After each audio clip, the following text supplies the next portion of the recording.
Hi ladies and gentlemen, Murray here again. This video, as the header already suggests, is a video relating to negative experiences, specifically with infernal spirits. I'm going to give you guys examples.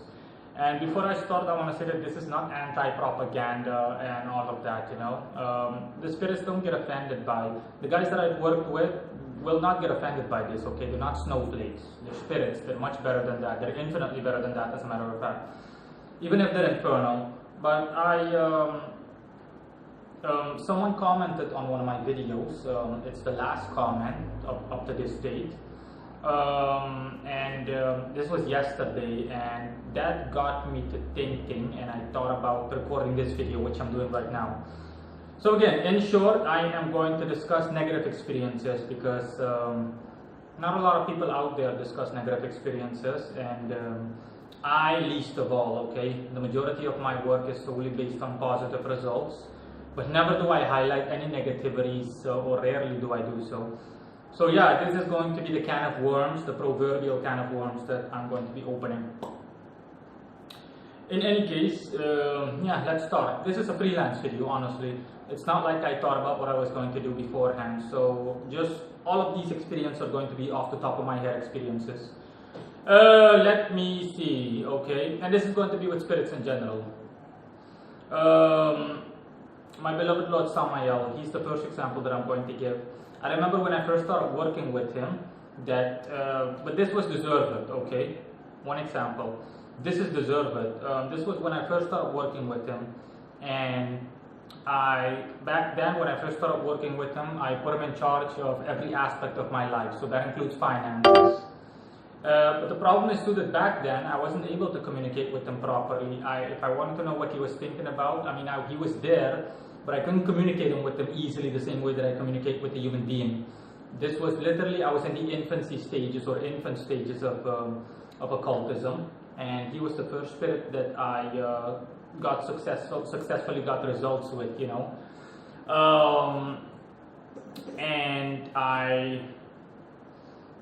And I remember when I realized that he wasn't the best at the financial dealings, back then if I wanted to know something about him, all I had to do with astrology, so with readings and so on. If I wanted to know what he was thinking, does he approve of this, doesn't he approve of this, does he not, you name it, astrology. And it was back then that I realized that he managed to get some things done financially, but only minor results, hardly noteworthy.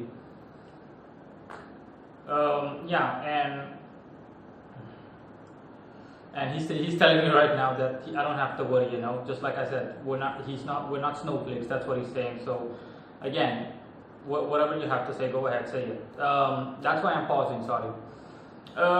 Yeah, he's standing right beside me as usual, just like my vice lord, right here, he's right here, and my vice lord is right here. Yeah, like I said, he wasn't the best at, he only gave minor results, and that's when I realized, hey, I need a spirit that excels at finances, because I want as much money as possible. And that's when I decided to work with Clowneck, and I work with Clowneck. The video that I gave on Clowneck, or that I listed on Clowneck, already has enough in the way of negative experiences, since Clowneck's energy is very unstable. But again, I already discussed all of that in the video. That's the drawback of Clowneck, working with him, one of his negative characteristics. In any case, when I first started working with Clowneck, my Lord Samael, he didn't approve of it, okay, because he wants more experience, and I simply started working with Clowneck without notifying him, or without, discussing the matter with him properly, or telling him, in an official statement, I'm going to evil over your work to Clowneck for these reasons and so on. And wow, he basically punished me, okay? He reprimanded me by giving me one hell of a stomach ache during a ritual. I remember I did a ritual for him, and I offered a lot of spicy food, including pepper. We're talking about raw red pepper. And I always bit off a small piece of red pepper. I always ate from every little bit of his offerings back then. I simply did things in an old-fashioned traditional way, by the book. I also work with Aaron Leach's invocatory statement, okay, which was excessively long, unnecessarily, but again, I was a beginner back then, so you have to start at the bottom. And it was then just when I first started working with Clonek, and I remember I bit down on a small piece of pepper, and again, I literally just bit down on it, okay, nothing. I did nothing out of the ordinary. And at none of the other rituals that I held for him, so anything bad happened. This literally just happened because of that, and I knew it, okay. But this was at a later stage, okay. Let's just say half a year down the road, I thought to myself, oh yeah, now I remember. Yeah, that was him punishing me. He reprimanded me. Basically, he gave me a whipping for the fact that I didn't consult with him first before taking away some work from him and handing it over to Clonek. And I got one hell of a stomach ache so bad that I almost fainted. I literally just ran to my bedroom and I jumped on my bed and my entire body started sweating, and I just completely, it was like my body broke down. And I recovered after 5 minutes, you know, where you get those hot and cold flashes and your entire body becomes so hot to the point where you want to faint. And then after you've recovered, your body starts to cool off immediately. Okay, the sweat, your entire body is sweating and it immediately just starts to cool off. So that's an example on my beloved Lord Samael. Okay, and he's the cream of the crop. He's my Lord, he's my patron, he's my everything. So again, that's an example. Okay, that's a negative example, of course. Again, the reason that I'm doing this too is because magicians and sorcerers and people that have an interest in the occult also need to remember that it's not all fun and games. They know this in theory, but it's an entirely different thing experiencing it firsthand. We all know that cancer is bad, no one wants cancer, but actually contract cancer, and then you'll see how it's significantly worse, to say the least, okay, than the worst thing that you can imagine. Let's see another example. I can give an example on Clonek. You guys are already familiar with that, and my video and my work already lists that. Let's see. Another example is the infernal spirit Salasash. Yeah. Salasash from E.A. Coering's Book of Azazel. Salasash is a mercurial spirit that falls under Azazel. The American magician that goes by the pseudonym E.A. Coering. He wrote a book called the Book of Azazel, in which he declares that Azazel is his patron and an entire backstory and all of that. And Azazel is one of the spirits mentioned in that book belonging to Salasash is one of the spirits in that book mentioned belonging to Azazel, or falling under Azazel. And I've worked with Salasash a good deal of times, okay, in the past especially. And Salazar, generally speaking, produces good results and all of that. I wrote an entire article on him and have a separate video, so you guys can check that out if you want to. I'm not going to go into all of that. Again, this is the last time that I worked with Salazar. This was when I was completely lost, okay, and I was lacking financial direction, and this was like 3 or 4 months ago, and I replaced my Vice Lord, okay, Sandalphon, the Archangel Sandalphon, with Salazar, because I was still switching things up. And like I already stated in Salazar's article, he's good for mercurial spirits in general, or good for short-term dealings, but not long-term.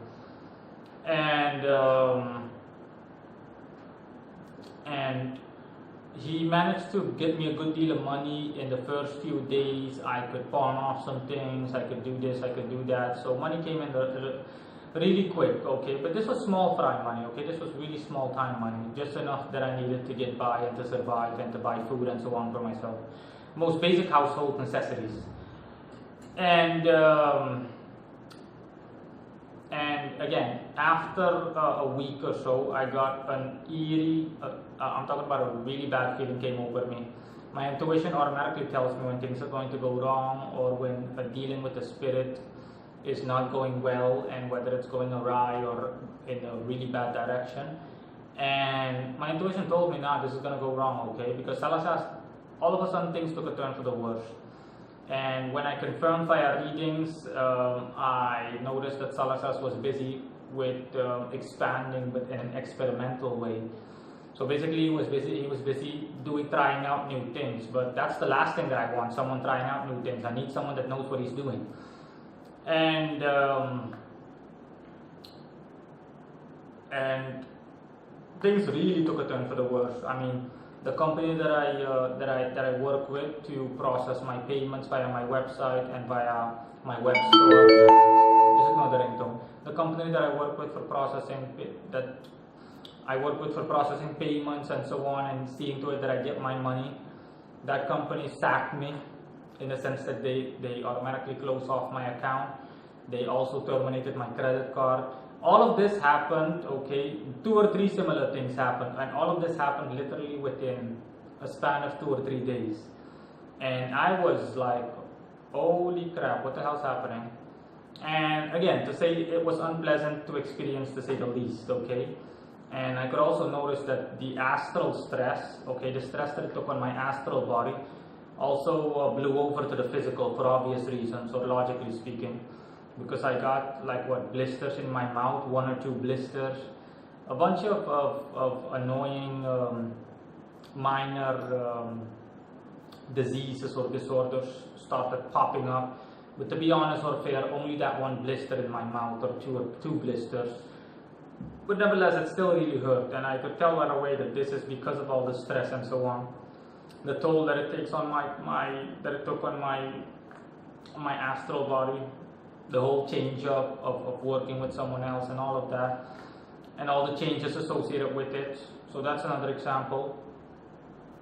I remember too in the past when I summoned 2 spirits for a friend. Well, not 2 spirits for a friend. I summoned 1 spirit for a friend and another one for a customer earlier that day. This was back when I still wasn't in my new location. I wasn't in this house yet. I hadn't moved. This was last year, 2017. And I summoned 2 solar spirits, but both of them were infernal or fallen. Guess who the 2 spirits were? Sephar and Asiel. I summoned Sephar for a customer. Back then I still did one-time invocations. I didn't do ultimate workings yet, so no altar and so on. It was literally just offerings, summon, help this person out, done. Throw away offerings I'll throw away offerings after you're done. That's how I did things. That's what shortly summarize what a one-time summoning looks like. And I summoned Sephar first, and later in the day I summoned Asiel, and this was like in between, and with an hour in between, okay, or an hour or 2 in between. And as a result, I summoned 2 infernal solar spirits, and a side effect was that I felt incredibly hot, despite the fact that it was like 25 degrees outside, or just 25 degrees inside too, with air conditioning. I felt so immensely hot that I literally could not. I just felt unusually hot. It was like I had a fever almost, and I knew that it was because I summoned 2 infernal spirits back then. We're talking about 2 solar spirits, okay? They were infernal, and again, that's the story in short. And Fasago helped me out, okay? Fasago is lunar, and Fasago told me put on my oil, it'll cool you off a bit. Which it did, okay? Back then I still worked with Fasago. And yeah, and he just told me, put on my oil, okay? Because he noticed that I was cold, and that I was warm, that I was really hot. And he told me just put on my oil, okay, you'll feel better.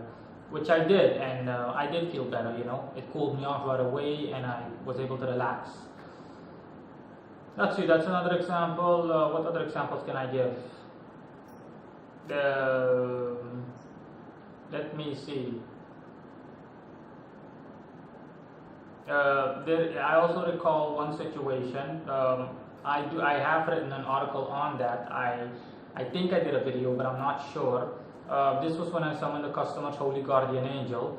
Not literally holy guardian angel, but higher self, okay? And that higher self of that person was an Aries, okay, was Martian in nature. And long story short, while I was busy getting ritual supplies and offerings and all of that at grocery stores and so on, to keep it short, he made me scrape my knee. I almost got hit by a car, and I think I also stepped on, I either hit my toe or stubbed my toe or something similar, okay? And my patron told me, my beloved Lord Samael told me, hey, that guy's doing it. He doesn't want you to summon him, or he's reluctant in you summoning him. Yeah, and those are enough examples, I think. Okay, you guys get the picture. It's not all fun and games and all benefits and glorious results and all of that. No, there's also a good deal of strife and chaos that can happen or take place. Okay, again, as the saying goes, one learns through trial and error, and it was no different, or it is no different for me.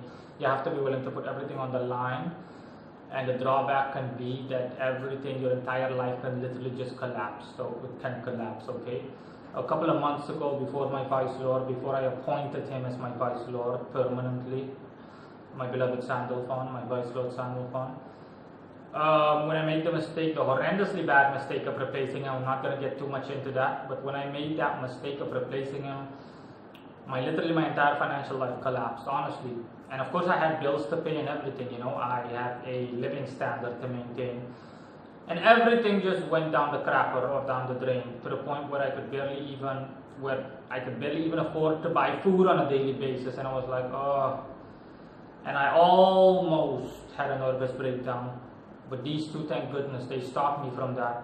Because the problem is though that I tend to get too much inside my head, as a magician. My mind won't sit still. My mind just won't shut up. It constantly, I suffer from neurosis. It constantly wants to, my mind is going 20 miles a minute, to put it that way. Constantly just wants something to think about, okay? My mind is constantly on the move and so on. It can't sit still, to put it that way. And they silenced my mind because they told me, they noticed that, hey, he's getting too much inside his own head, and that's going to lead to a nervous breakdown. So they did something that I experienced for the first time in my life, and that was that they calmed me down mentally. And I felt completely calm. For the first time in my life, I think, I felt my mind was quiet, I just knew what I had to do to get things back on track, and that was it. For the rest, my mind was more blank, I simply went about my daily mundane life or dealings or errands. I ran my mundane errands, and that's all. For the rest, my mind was completely quiet for a month or so. And again, I'm going to close off this video on a positive note, And again, I love them so much, my beloved Lord and Vice Lord. Both have helped me so much. My Vice Lord Sandalphon got things back up and running financially. I just double checked with him after a month. Everything's going okay? Yeah, everything's going fine. Sure? Yes, everything's going fine. Don't worry about it. We're doing fine. I have nothing to say. We're doing just fine. Be patient. I'm literally taking stock and seeing where we can go best from here, and the result speaks for itself. I literally, before all of that negativity, as you can see, that negativity was good for something, because before that negativity, I only made like what, $1,800 a month, American dollars, and like one of my last videos just stated, I broke my own record, okay, last month by reaching my $8,000 mark. And my beloved Lord, he just got the landlord off my back and everything.